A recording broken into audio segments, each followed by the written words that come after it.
Баршаңызға сәлем. Бүгін қызанақтан аджейка жабатын боламыз. Дәмі де ерекше, қыс мезгілінде тамақпен қосып жегенде өте дәмді болады. Бізге ең алдымен қызанақ, сұйық май, тұз, секер, чеснок, қызыл ашы бұрышы, укроп немесе кинза және болгар бұрышы керек болды. Достар, ең алдымен қызанағымызды жуып, тазалап, бөлшектерге бөліп аламыз. Одан кейін қызанағымыздың бәрін ет тартқыштан өткізіп аламыз.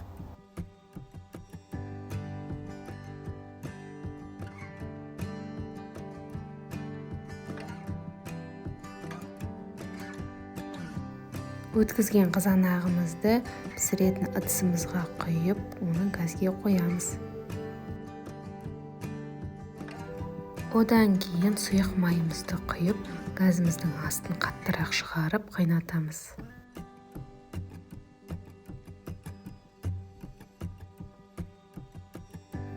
Бір қайнағаннан кейін қызанағымыздың бетін көбігін алмаймыз.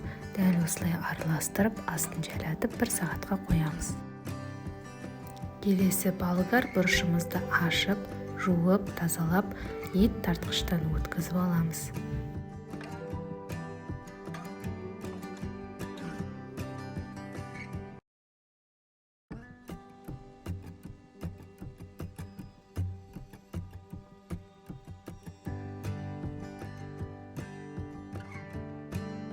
Келесі ащы бұрышымызды дәл осылай бәрін өткізіп аламыз.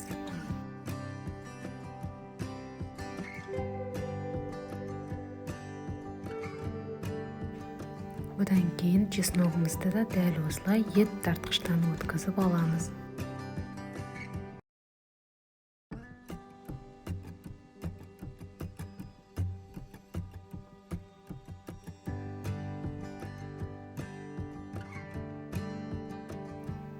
Бір сағат болғаннан кейін қызанағымыздың үстіне болгар бұрышын, ащы қызыл бұрышымызды салып, жарты сағатқа қоямыз. Менде болгар бұрышымды салған видео кетіп қалған. Сол себепті сізге көрсете алмадым. Міне, дәл осындай болады. Одан кейін 10 минутқа банкымызды жуып, тазалап, духовкаға стерилизовать етіп аламыз.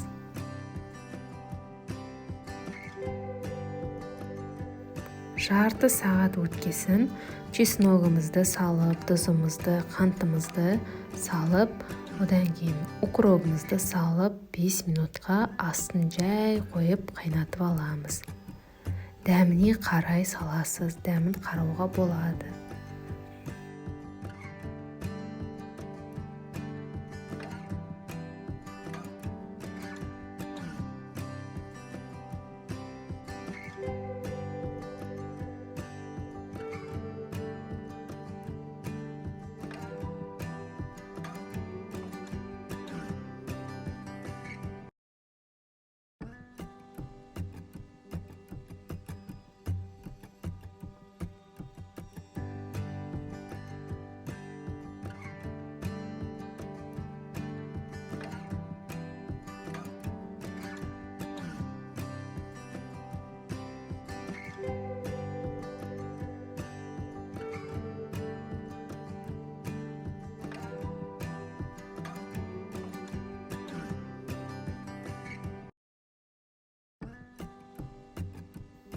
Банкымыздың қақпағында қайнап тұрған суға салып қоямыз.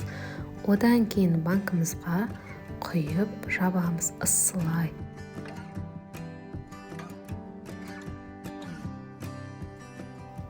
Ысылай буы шықпай тұрып, қақпағымызды жауып тастаймыз қатты қылып.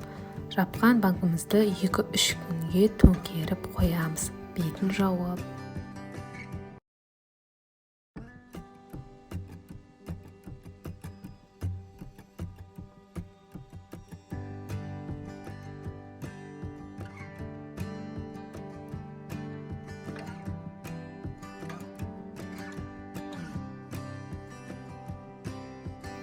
Менің каналым сіздерге ұнап жатса, лайк басып тіркеліп пікір қалдыруды ұмытпаңыздар.